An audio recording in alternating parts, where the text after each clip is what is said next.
brothers, sisters, friends, enemies, and neutrals. These are gloomy times and it's a gloomy day, but life must go on. The living must continue to live, and some way has to be found to keep guns out of the hands of these people who intend to use them to slaughter others, to deal with the National Rifle Association, whose aim is to influence as many political bodies as possible, from the president on down to school boards even. But instead of going into all of that, I have some articles that I'm going to read. Down through the years, in and out of the legislature, I've spoken against the proliferation and the ready availability of guns. The way they show up in our community in the hands of people in their lower teens. I've mentioned this before. A few years ago, I was in a barber shop and there were some youngsters, maybe ranging from 14 to 16. And I said, do you know where I could get a gun? And one of them said, Senator, I can get you a gun easier than I can get you a candy bar from right here where I am. So when kids can say that, just matter of factly, then you see the shootings involving young people, you know that there is a ready availability of guns in our community, and they are directed against us. People commit crimes against those around whom they live. Black people engage in harming Black people more than they will anybody else. In the Jewish community, it's the same. Italian committee, people commit crimes against those around whom they live and sometimes their own family. So that is not the issue that I'm going to deal with, just touching on it. I'm going to read some articles. Down through the years, I had written columns for the Omaha Star, and I talked incessantly about the ready availability of guns and how they needed to be dried up in our community. But rather than speak off the cuff, none of which I have today, I'm going to read some of these articles and the dates of them. This one is from February 4th, 2011. It was in the Omaha Star, titled National American Pastime, Shooting People. Now, because I'm reading these, the print, and they're old, the print is not always clear. If I stumble over my words, it's not that I can't read. It's not that I'm getting emotional. It's just that my eyes, which are aging, are failing me. Out in Arizona, where they hate, quote, illegals, meaning Hispanics, Jared Lee Loeffner killed 6 people and wounded 14 with a semi-automatic pistol tricked out with an extra capacity magazine. Neither killing nor using a gun is unusual in America. Gun killings occur everywhere, from the chaotic metropolis to the sleepy, bucolic hamlet. And guns are as ubiquitous, that means everywhere, as dandelions in yards and fields in the summertime. Utah is even musing about enshrining the semi-automatic pistol as its state emblem. That's appropriate in view of the fact that the Mormon religion is headquartered out there. Their religious trinity of Father, Son, and Holy Ghost provides imagery that carries over into the realm of the gun, whose trinity comprises Colt, Smith, and Wesson. Such happy symmetry. Considering killing and guns are so commonplace in the US, as American as apple pie, one may ask, so what's with the hubbub over JL indulging in the national pastime? It's not that he killed or used a gun, it's whom he killed and wounded that captures the spotlight, transfixes public attention, and incites national outrage, along with the standard and predictable shouting and sprouting of makeshift memorials, public displays of sorrow and mourning, and pious pleas for prayers, etc.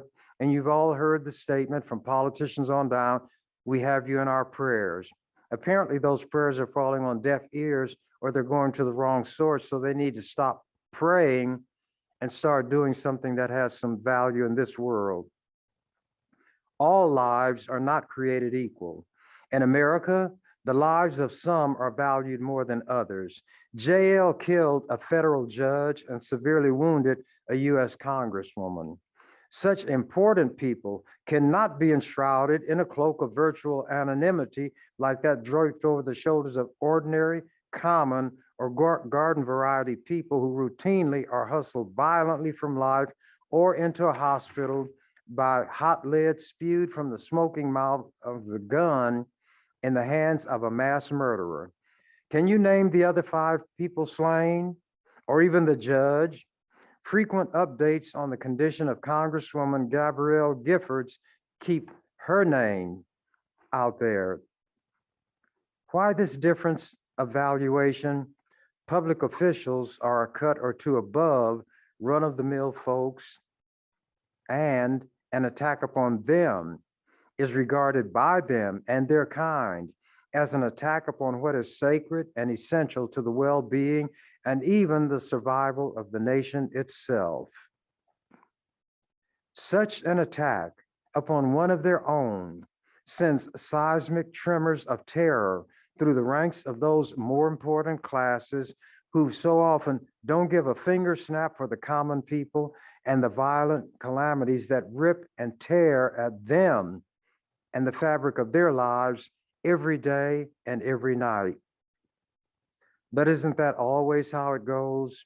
When the wolf is at somebody else's door, it's ho-hum time. However, when that ravening beast takes up residency on their doorstep, all are expected to stop the music, drop everything, and come running to their rescue.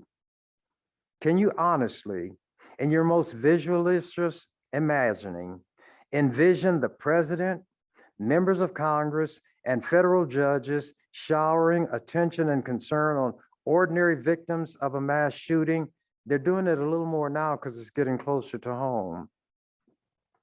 Generally, Lincoln's words in his Gettysburg Address are more apt. Those big shots will little know nor long remember what happens to ordinary people who are deemed so unlike themselves in terms of basic human dignity and intrinsic worth. At this moment, Jared Lee Loughner, with his chilling, eerie smirk, is commanding center stage along with his unfortunate co-star, Congresswoman Gifford. Why? Because his is an easy story with legs of its own. It will carry it a ways farther in the media arena. But as says the song about poor little lambs, he'll pass and be forgotten like the rest. I'm sure people have forgotten this guy that I'm reading about now. The rest of whom? The rest of the mass shooters.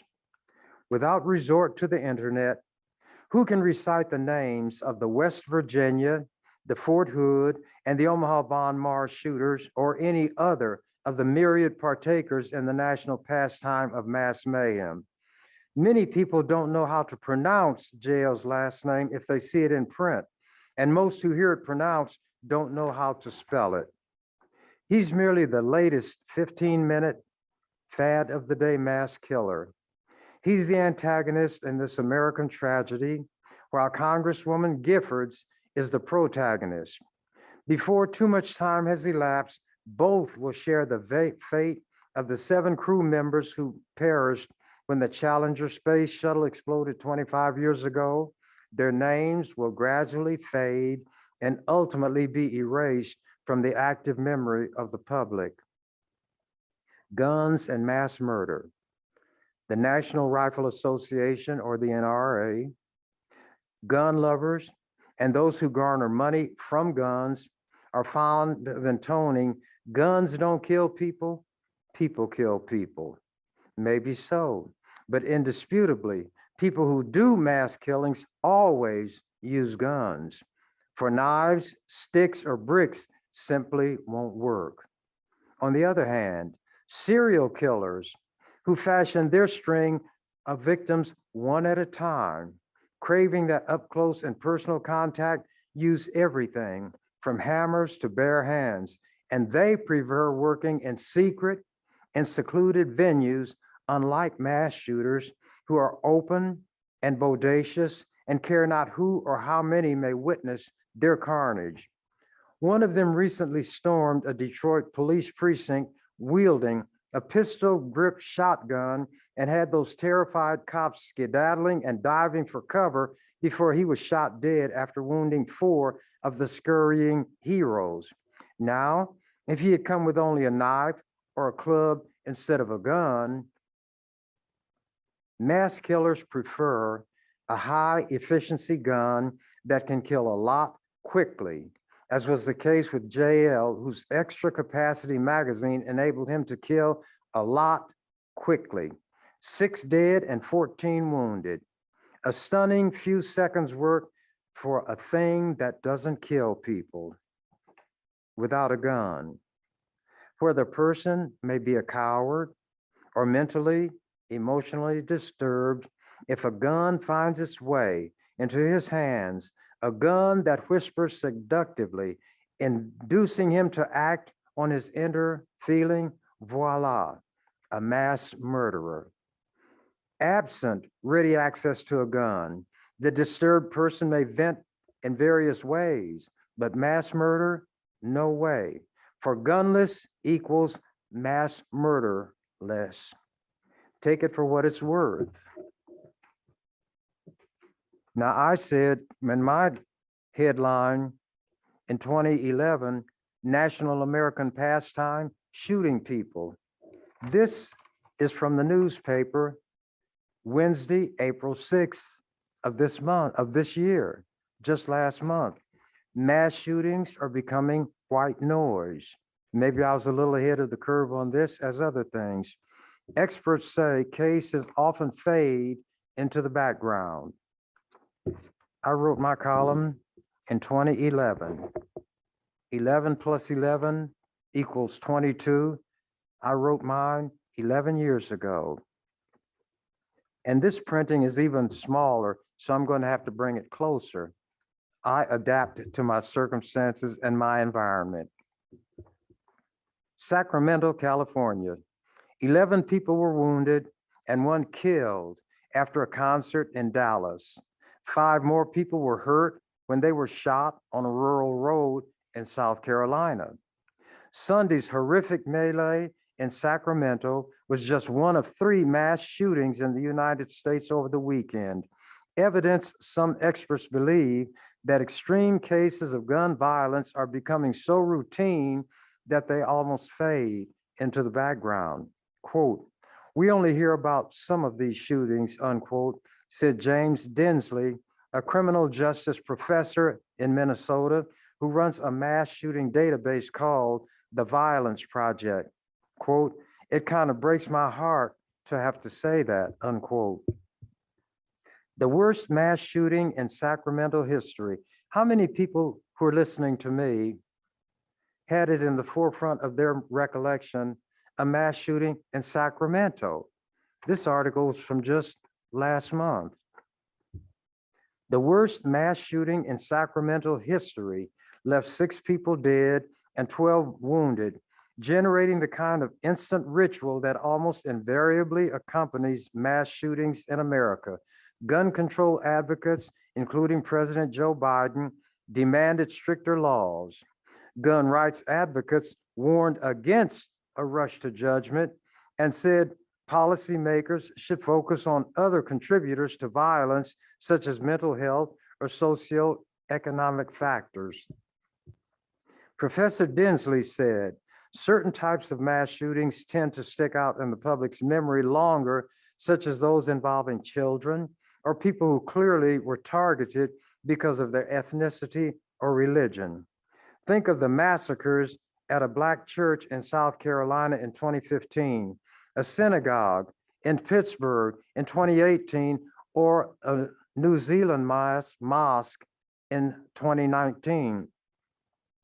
Others are more likely to recede from the public's consciousness, said Dinsley, who teaches at Metro State University in Minnesota. Quote, Some of these have become white noise, particularly if it occurs in communities of color, he said. You barely hear about them anymore. Sacramento's shooting involved an exchange of gunfire outside a collection of nightclubs. It appears most, if not all, were people of color. City officials were adamant that they would not regard Sunday's incident as business as usual. Quote, we can never accept it as normal, unquote, Mayor Darrell Steinberg said at a Sunday afternoon press conference at police headquarters. But he also said Sacramento needs to move on and not become paralyzed. He encouraged residents to keep coming downtown. Quote, we also have to live our lives, he said, quote, we don't want to shut down, unquote. The shooting was in a neighborhood of color. White man says life must go on. We must not shut down. It didn't bleed over into them and theirs. Some elected officials fear that it can become too easy to move on. Quote, we know the daily toll from gun violence is in every community, said Mayor Sam Liccardo of San Jose. It should be eliciting protests at every city hall, at every state capitol. Instead, there's this conspiracy of inaction. Excuse me.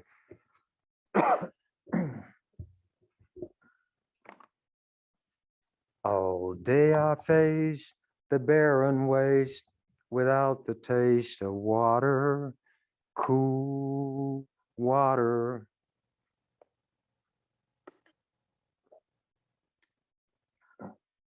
I often do things for the purpose of giving an object lesson. You see, I'm the one reading this material because I take very seriously these mass killings. How then am I going to stop immediately after reading about how casually the white officials in Sacramento say we must move on, and then I myself stop, take a drink of water, and in a very poor quality voice, sing about all day I face the barren waste? It's to give an object lesson of how the most serious issue in America can be brushed aside by something trivial, something lighthearted, something designed to be funny. Sometimes object lessons are the best teacher. It bothers me when anybody dies.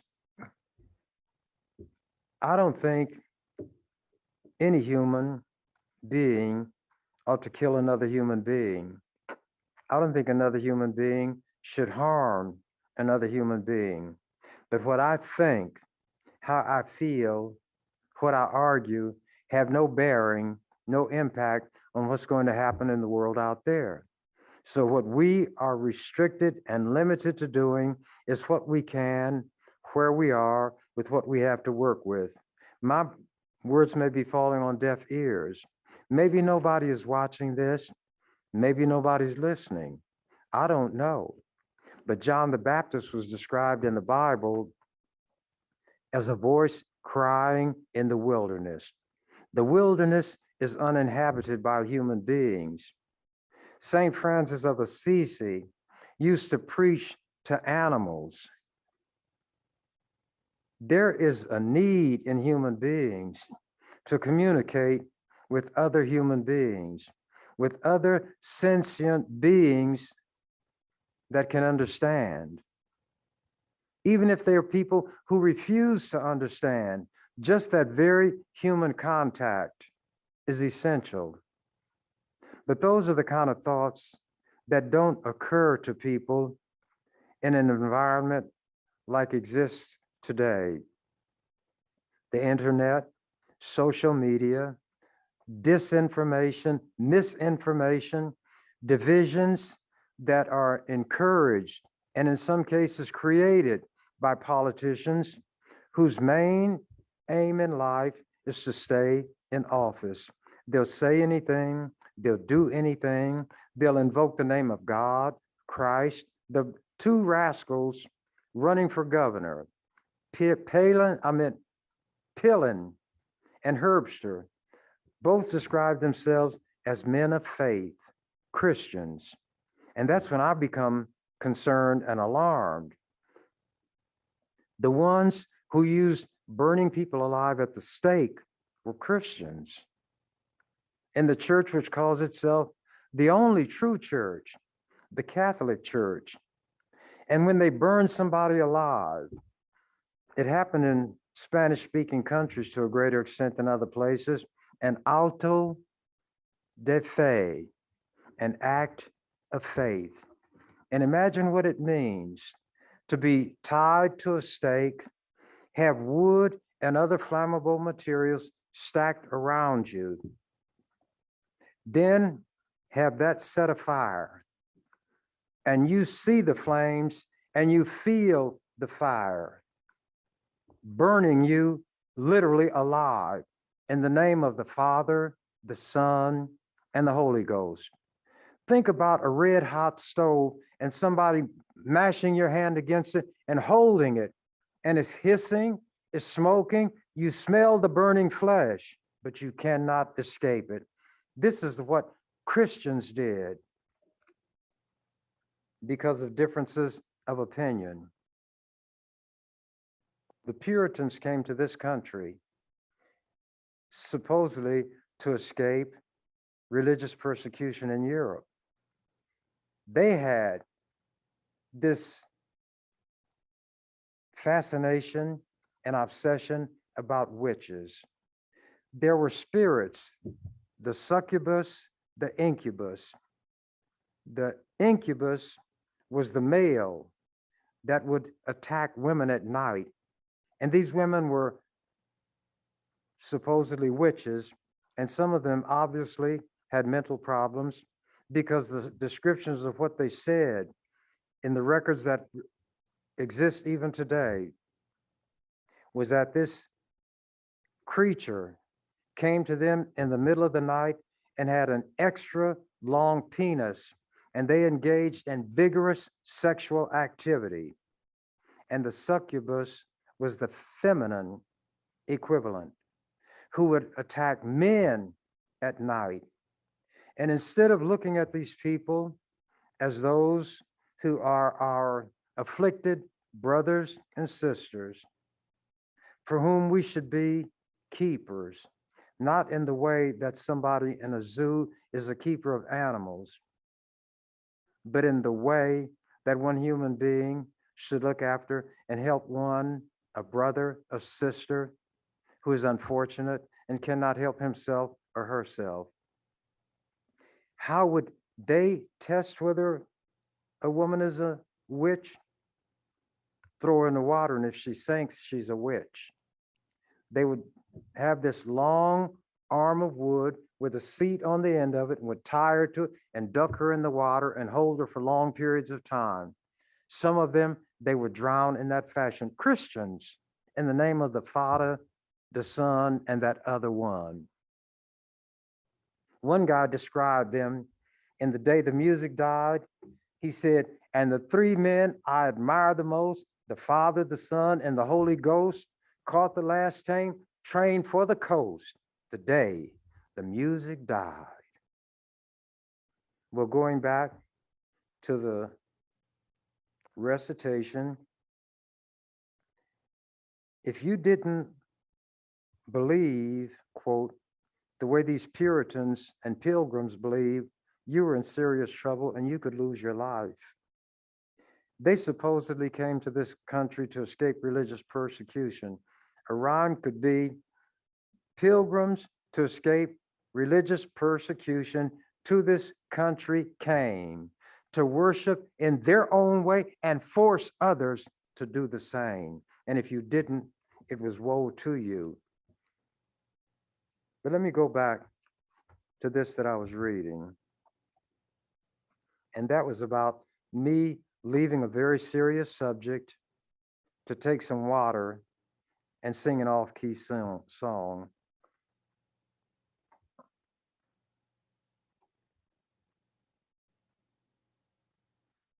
This comment, we also have to live our lives, this mayor said, "We don't want to shut down." Some elected officials fear that it can become too easy to move on. Quote, "We know the daily toll from gun violence is in every community," said Mayor Sam Liccardo of San Jose.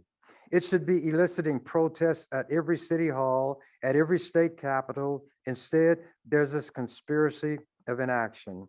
Liccardo knows the routine all too well. Last spring, an apparently disgruntled employee shot 9 of his coworkers to death at a Santa Clara Valley Transportation Authority complex in downtown San Jose. The man then killed himself. Although the property damage disrupted transit service for weeks, Liccardo said he was startled at how quickly life seemed to return to normal in San Jose. Quote, "I was heartened by the response of thousands of community members who contributed to help the families who went to vigils," he said. "That being said, we have very short memories." San Jose did take some action afterward. In January, the city council passed an ordinance requiring gun owners to carry liability insurance. Another ordinance requires them to pay a $25 fee, which the city will donate to noteworthy nonprofits engaged in the programs that aim to prevent violence. Liccardo said the fee is being challenged in court by gun rights groups. Sweeping legislative changes are rare. While liberal California has 107 gun control laws in effect, more than any other state, experts say it can be difficult to sustain momentum for ambitious gun control on a nationwide level. Democrats have despaired about their inability to revive the federal ban on assault weapons, which expired in 2004. And now that's one of the favorite weapons of choice of the mass murderers. Ben Newman, a UC Riverside political scientist who studied mass shootings, said high-profile incidents bring about a flurry of political activity from ordinary citizens. Online searches for information, posts on Twitter, donations to gun control groups. But this activity sometimes turns to apathy as proposals for reform get ground up by the political process or the judicial system. When there's a shooting, quote, "There's an uptick nationally of people engaging in political behavior on gun control," Newman said. But there's scant evidence that this activity translates into an increase in voter registration or turnout, he said. And politics is what politicians pay attention to. You don't register to vote, you're a sounding brass and a tinkling cymbal when you talk. You register and don't vote, you're like the voice crying in the wilderness. You're like the wind that rustles the leaves but doesn't do anything. Politicians look at who votes and how they vote. If you don't vote, don't complain. And this is not one of those sarcastic comments of mine. It is the practical comment from a practical politician who is in the legislature longer than anybody in the history of Nebraska has been or ever will be due to term limits, 46 years. I know politics, I know politicians, and I know the only thing they're interested in is staying in office. They're either kept in office or booted out of office by those who vote. You don't register, they don't care about you. You don't vote, they don't care about you. Why can you go to the city council and complain about the downtown library being kicked aside so that Mutual of Omaha can move a few blocks and take prime territory in the middle of downtown? Because you don't vote. The city council members don't feel accountable to you. They're accountable to the big shots. Why will they talk about building a corridor in what they call the core of the city and then connect some of that to Council Bluffs? Because that's where white people and the big shots live. It has been stated and documented that the building of the North Freeway destroyed the integrity of the Black community. While it was stoppable, I and Cynthia Granberry, who worked with me, and a few other people were out there, but I was walking those streets, I was knocking on doors, I was printing up petitions to be signed. Some people joined in that effort. We had thousands of signatures, presented them to the city council, and these white devils said, anybody can get signatures. That's how they dismiss whatever we do. The highway was going to pass within feet of some existing houses. Ben Gray had relatives near Lake Street, where the North Freeway exits and then crosses. And you can turn and go down Lake, or you can go across Lake and resume. Those people had property that diminished in value. Here's how white people work. They target an area for a construction or demolition project. Immediately, the value of the property goes down. When they decide to come through and take that property by eminent domain, if you're not willing to sell it, they've diminished the price of it, the value of it, so you don't get much for your property. These white people know what they're doing. They've always done it. They're doing it now. But there are some white interests who are now being affected, like Mutual of Omaha coming to the middle of downtown and kicking aside the library. White people suddenly say, well, these big shots don't care about us. They never did. But you were in a holding action. They needed somebody to keep that property from falling into disrepair until they wanted it for their purposes. And that was you, white geniuses. And now you're feeling the shoe pinch, aren't you? And when you cry out, you want somebody to help you, don't you? When the pandemic came, you wanted money expended to help you with your expenses since you're out of work, didn't you? You wanted a longer period of unemployment assistance, didn't you? Well, what about those people you were calling moochers and spongers who were not of your complexion, or who were of your complexion, but not your social economic milieu? Moochers, spongers, hangers-on. And now this rich man, who's rich not because of anything he did, but because of what his daddy did, Ricketts, said that money the federal government is making available to help people pay their rent, rejected it. And he said that teaches people to be dependent. It's not his money. It's not his daddy's money. And he doesn't have to worry because he never had to work a day in his life. And when he was so incompetent in the business that his daddy didn't want him out there, he kicked him out and told him, run for politics, run for a political office, and I'll spend whatever money it takes to get you elected. The first time around, he was so goofy, he put a stocking cap on his ears stuck out. His mother even made fun of him and said, don't do that again.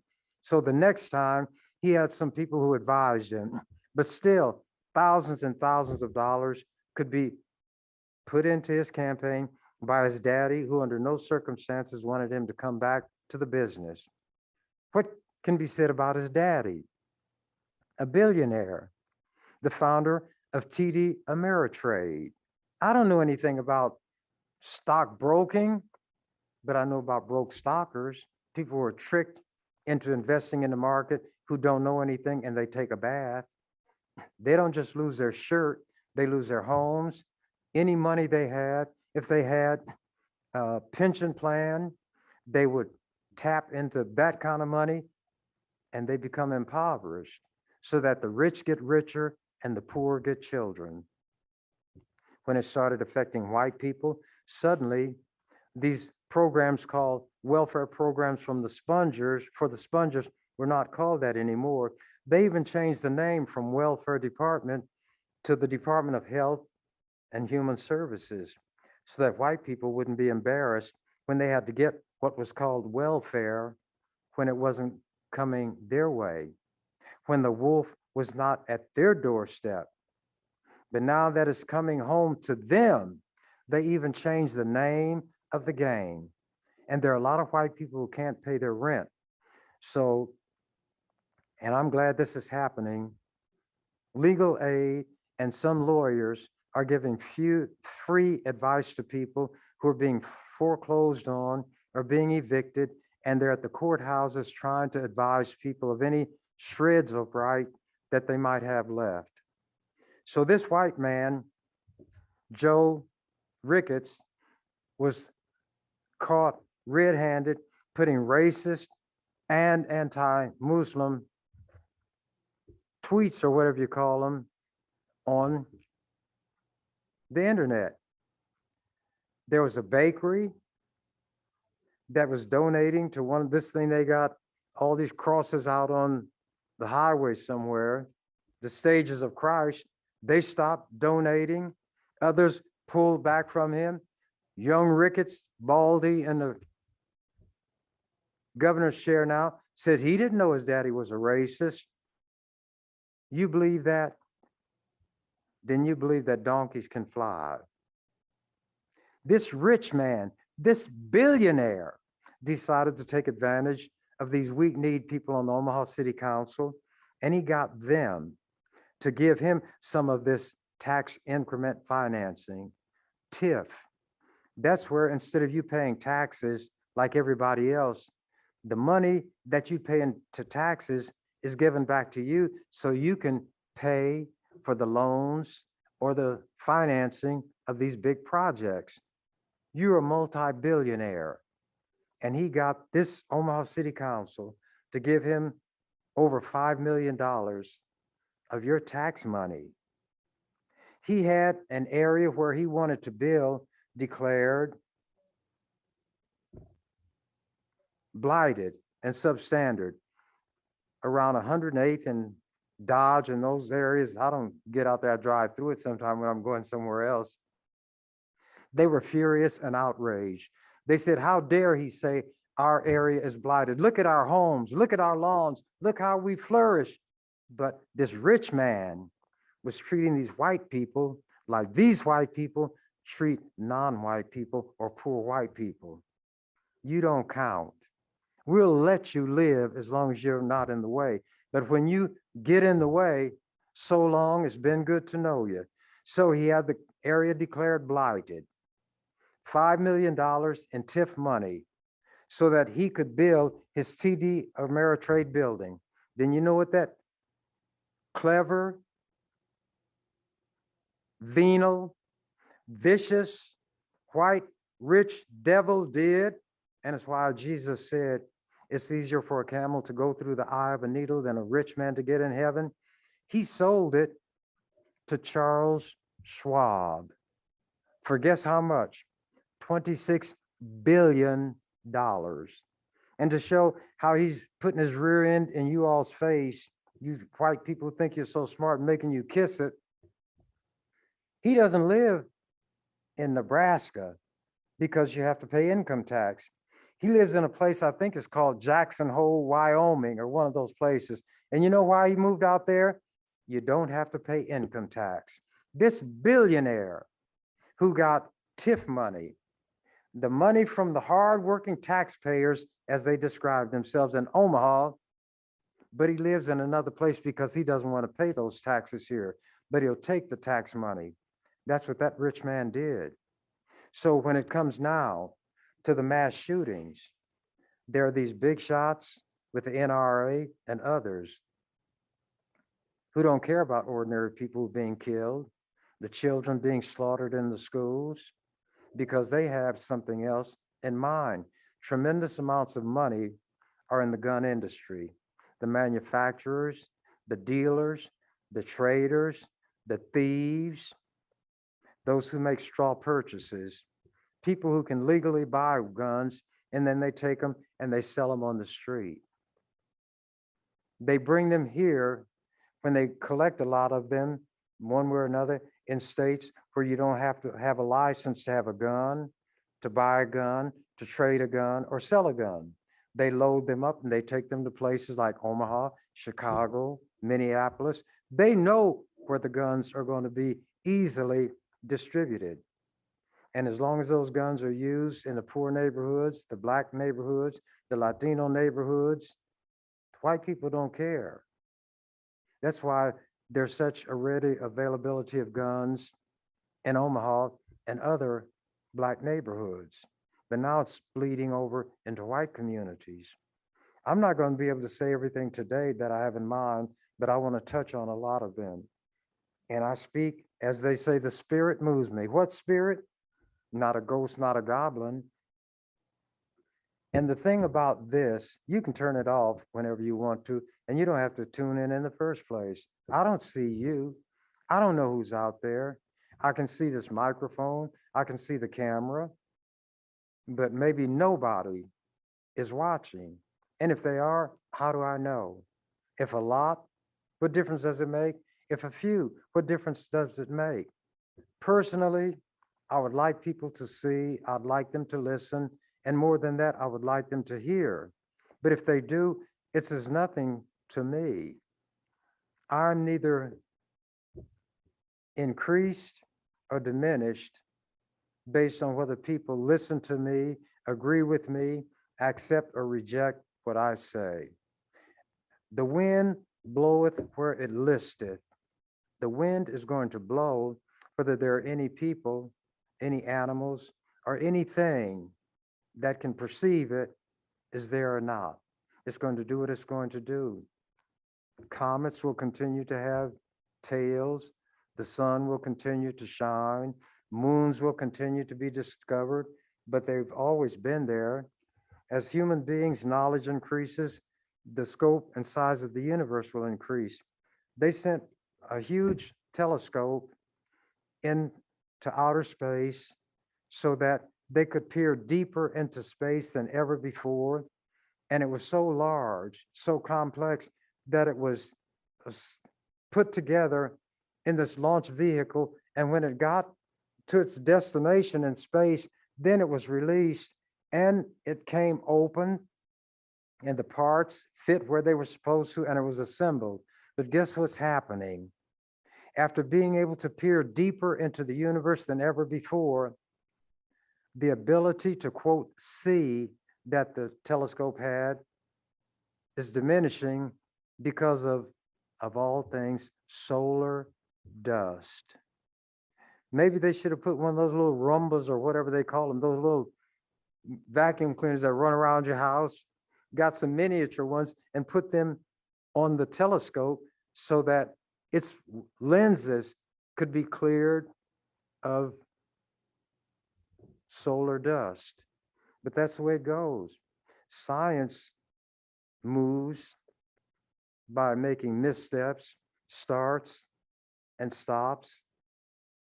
But they try to the extent possible to base what they do on that which is factual or that which is real.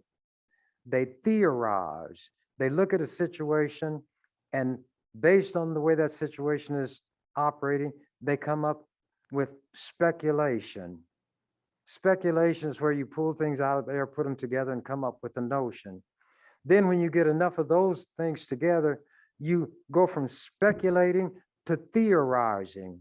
You say this point was established, 1, 2, 3, 4 were established. And now because they're moving in this direction, the next step will probably be, but we can't say for sure, then it's taken. Then the theory becomes a movement from theorizing to hypothesizing. You get a hypothesis where you build almost an entire system, some of it based on fact that has been established, proved, and demonstrated through experimentation that it's always going to produce this result when you put these things over here, one after the other. They hypothesize. Then they can't eat the whole roll, so they extrapolate. You take what is known here and you extrapolate, you move from that to something else, and then you say that it probably would be the same over there.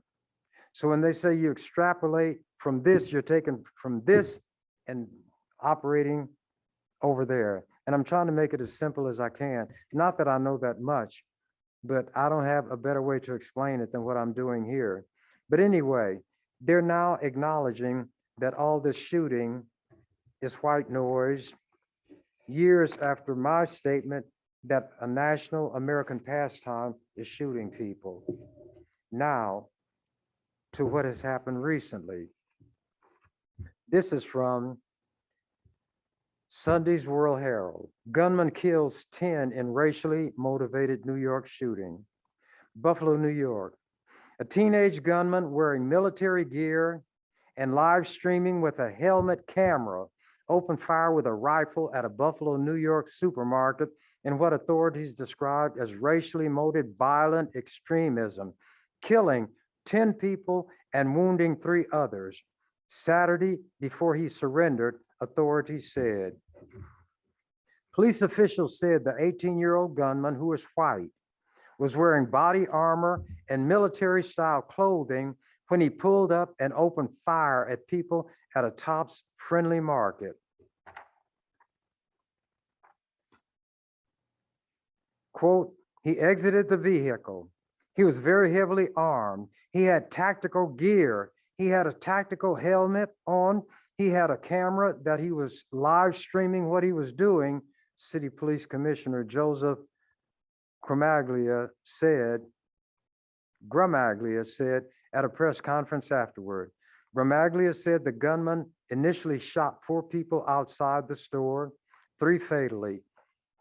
Inside the store, a security guard who is a retired Buffalo police officer fired multiple shots at the gunman and struck him, but the bullet hit the gunman's bulletproof vest and had no effect. The commissioner said the gunman then killed the security guard. Can I show you all how I get laughed at, mocked, and ridiculed while in the legislature, trying to do what I think would be of value to this society? I theorized, I hypothesized, I extrapolated. And here's what I came up with. In 2016, January, at the beginning of the legislative session, this is 2022. 6 years ago, this is what I offered as legislation. Bill would require background checks for gear. I could see, not that I can tell the future, I can learn from the past. I can detect what looks like a trend to me. And if it's going to be harmful, to the extent that I could as a member of the legislature, I would try to get legislation that would shield society at large from the harm that I saw from my hypothesizing and theorizing would occur. This guy was wearing the bulletproof gear. Security guard shot and hit him, but it hit the gear that turned the shots aside. The killer was not hurt. The security guard was killed. Here's the headline. Bill would require background checks for gear. Chambers introduces measure that would cover armor, scopes, etc. This appeared in the Lincoln Journal-Star. If Nebraskans must submit to background checks to purchase firearms, should they also submit to checks to purchase tactical gear and military type equipment? Omaha Senator Ernie Chambers thinks so, although maybe not for the reason most people might presume. He's not thinking about terrorists from foreign countries. He's considering the possible harm from people born and raised in America. The bill would cover gear typically used by police, special weapons and tactics teams, military-grade helmets, body armor, night vision eyewear, or scopes and high-capacity ammunition magazines.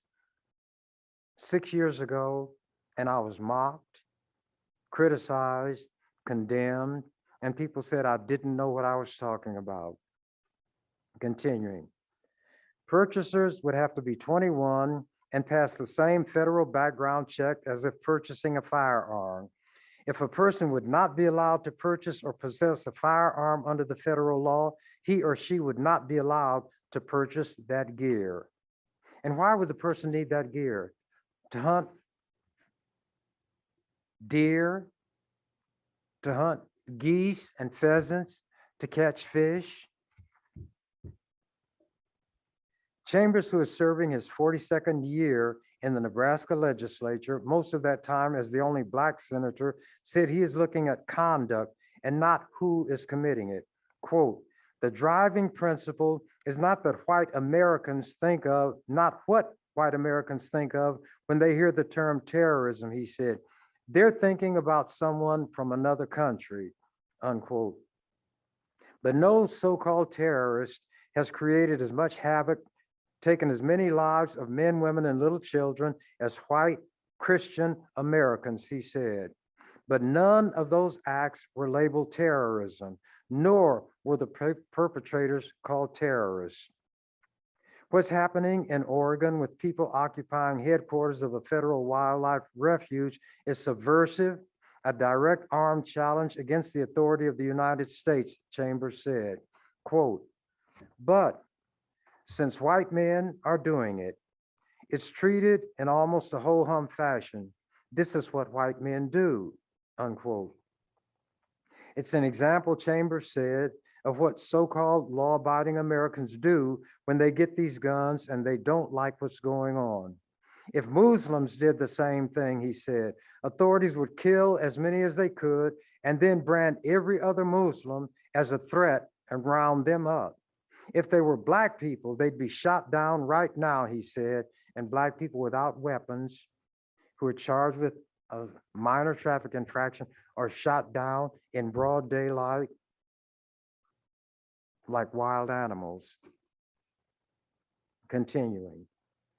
When Black people have demonstrated across the country against police violence, unarmed and not threatening direct violence, there were military vehicles and military weaponry standing by, Chambers said, even though nobody was taking armed control of anything.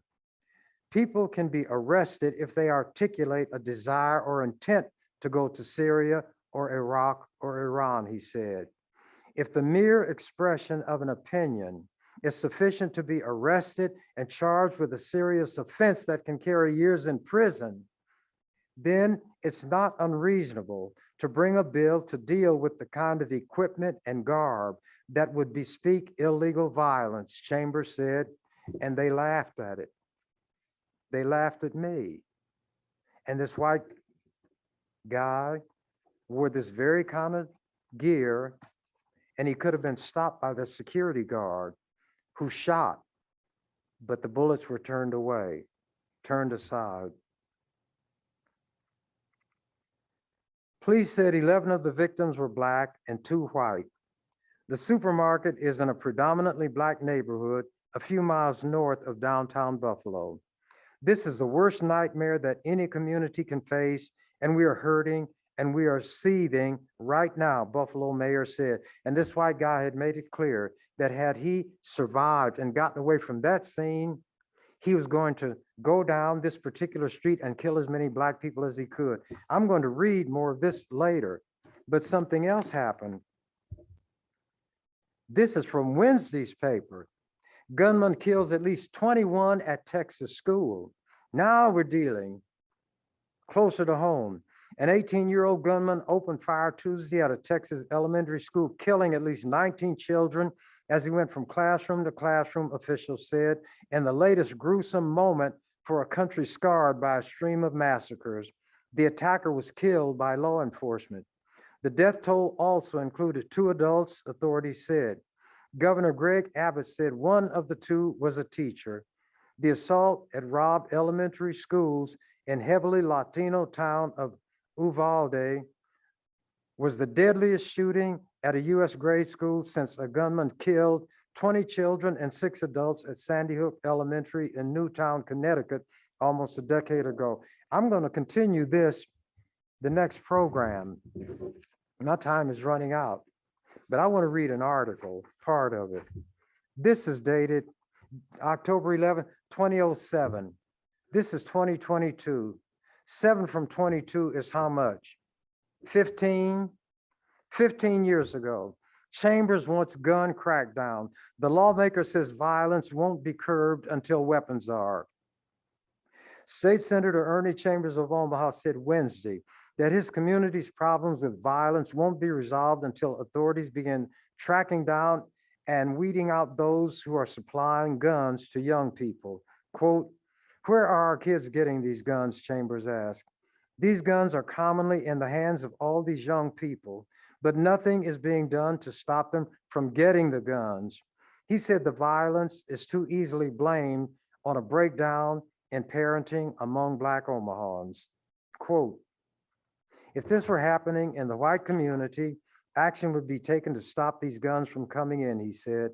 They didn't blame a breakdown in parenting when methamphetamine was on the rise. They didn't say white people must get out and stop it. They didn't say it was a breakdown in the community. They said the legislature's got to do something about this, and I know because they came down there. Chambers was responding to Monday's comments by Mayor Mike Fahey, who said Friday's shooting death of a 6-year-old girl would have happened no matter how many police officers were on the street. Quote, a lot of this is tied to parenting, the lack of mentoring, Fahey said, the white man speaking. Chambers said he intended to keep pressuring the Bureau of Alcohol, Tobacco, Firearms, and Explosives, the U.S. Attorney's Office, and the FBI, as well as local law enforcement agencies to investigate gun dealing in Omaha. In the first 7 months of this year, authorities seized 471 guns, the largest share, 216, coming from Northeast Omaha. Of those, 121 guns were seized in July alone. Now, this is one of those situations where when it involved Black people, it's a breakdown in parenting. What about when these white murderers, the mass shooters go out? Is that a breakdown in parenting? Is it a breakdown in society? The NRA say it's the one who did the shooting that is responsible. People kill people, not guns. But see, without guns, they wouldn't kill as many, as quickly, or as often, and some of them are afraid of their shadow. But whenever it's white people, different strokes for different folks. Am I bitter? Bitter is a mild term for it. But carrying that mental burden of knowing how racist this society is, how this country denies its own history, mislabels so that they can do things to people they don't like and justify it even when those people have not harmed them in any way. Despite that, for 46 years, I stayed down there among white people who could be called my enemies, not because of what I did to them, but because of what they would like to do to the people and against the people who I cared about. And those people were not all Black. They were people. They were what I described as the downtrodden, the ones on the underside of society's carpet, the ones who were the unpeople, the expendables. Black people, obviously, Latinos next in line, Native Americans, then poor white people. Oh, and women in general. The things I did would benefit everybody, but I used our experience as Black people to let them know that I understand what I'm talking about. If you are considering becoming a writer, an author, you're told to write about what you know about. I know about violence, not because I commit it, not because I've always witnessed it, but I've witnessed enough of it. I know enough people who were victimized by it. And these include not people of my complexion, but addressing white people, your complexion, your eye color, your hair color. They were human beings to me. I am so opposed to one human being killing another. I did all I could for all those 46 years to abolish the death penalty. I didn't think Adolf Eichmann, who presided over the murder of 6 million Jews, Russians, so-called gypsies, I didn't think he should have been killed. I didn't. That didn't correct anything. And for Eichmann, it made it easy for him. He was out of the picture. It made some people feel good because now he's dead. But then some had regrets. They said, it's too bad he died so easily. He ought to have had to languish in a prison. I don't even think people ought to be tortured in prison. I don't think they ought to be kept in solitary confinement. I don't think anybody's basic, fundamental, intrinsic human dignity ought to be trampled upon. And when those people who consider themselves superior are willing to degrade, demean, and destroy that essential human dignity that every person has, even though the person who has it may not live up to it or follow its dictates, that person committing the atrocity is undermining his or her own human dignity. And in the process, human dignity will become two words that have no meaning whatsoever. They elicit laughter. What is human dignity? There is no such thing. So for somebody like me, who on occasion deals in absolutes, even the one considered the lowest has to have that spark of humanity, that which makes that being a human being, has to be respected. It cannot be demeaned, debased, degraded. Killing it in somebody else takes a little bit of ours away from us. Because if we lived in accord with and acted based upon the concept of human dignity that we want to cloak ourselves in, then that cloak will prevent us from destroying somebody else's human dignity. But that's me. That is what I operated on as a principle. And because of that, I was able to maintain my sanity for all of those years. And as time goes on, I'm going to bring concrete evidence of the kind of legislation I brought, the cases that I won in court representing myself that people are unaware of, that changed the law without me having to do it legislatively. I will bring that out. I will show how, having studied the white people's constitution and taken it seriously, even though we didn't enjoy the privileges, the immunities, the protections that a so-called citizen should have, and you're a so-called citizen if you're born or naturalized in this country. We were born here. We don't have those privileges, rights, and immunities, so obviously we're not deemed citizens. Even though I was being denied these things and deprived of them. People of my complexion, I wanted those privileges and immunities to apply to everything born of a man and a woman, even white criminals, even white haters. I was not one who said that they should catch the Ku Klux Klan, which hanged a black man and burned him while he was still alive, should have the same thing done to them. There was a movie called Judge Roy Bean, and Paul Newman played Judge Roy Bean. He's a pretty good actor. And he played this judge who was over a small Texas town, and he'd have people hang for any little thing, take him out, string him up, and he was the law. So this guy called Bad Bob came to town, and Bad Bob had such an itchy trigger finger, his hands were twitching all the time, all the time. So Bad Bob was sitting around this campfire with these people in this farmyard, and Bad Bob was so bad, he took a raw onion, chewed that onion up, savored it, and swallowed it. Then, like that creature in this song, I bought my new house the other day. Moving was hot, and I got squared away. Then bells started ringing, chains rattled loud. I knew I'd moved in a haunted house.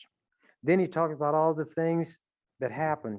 He said, from outer space, there sat a man on the hot stove with the pots in the pan. That's hot, I cried, you better look out. He drank the hot coffee right from the spout. Well, Bad Bob picked up that gurgling coffee in that pot. After consuming that onion, washed it down with that hot water, that hot coffee, because he had come to town looking for Judge Roy Bean. Well, Judge Roy Bean was up in the hayloft, waiting in ambush, hidden, not like the courageous guy they show John Wayne to be, where two guys walk down the street at each other, facing each other, or Jim Arness playing Matt Dillon in Gunsmoke, and the famous gunfight, and the guy that Matt Dillon was going to shoot down shot first. Then Matt Dillon shot him and killed him. Well, while Bad Bob is sitting around the campfire talking about what he's going to do to Judge Roy Bean got a rifle, drew a bead on Bad Bob, and it was a semi-comedy, and he fired, and when the bullet hit him, then it made a hole, and the camera lets you see through that hole, and naturally, Bad Bob toppled into the fire. And all these people were sitting around impressed by him. They looked up and they saw that it was Judge Roy Bean. And he came out the barn, and they said, Jerry, you didn't give him a fair chance. And Judge Roy Bean said, if he wanted a fair chance, he shouldn't have come to my town. In other words, know where you're going, know what you're going to face, know the kind of people that you're dealing with. And not everybody's going to face you down, and you have a fair chance, and whoever draws the gun the quickest is going to win. I believe that my time is up. So as chirped the canary upon being aware that the cage door was ajar, I'm out of here. Thank you for watching The Ernie Chambers Show. If you'd like to make suggestions, email us at ewcfacts@gmail.com. That's ewcfacts@gmail.com. This has been an EWC Communication production.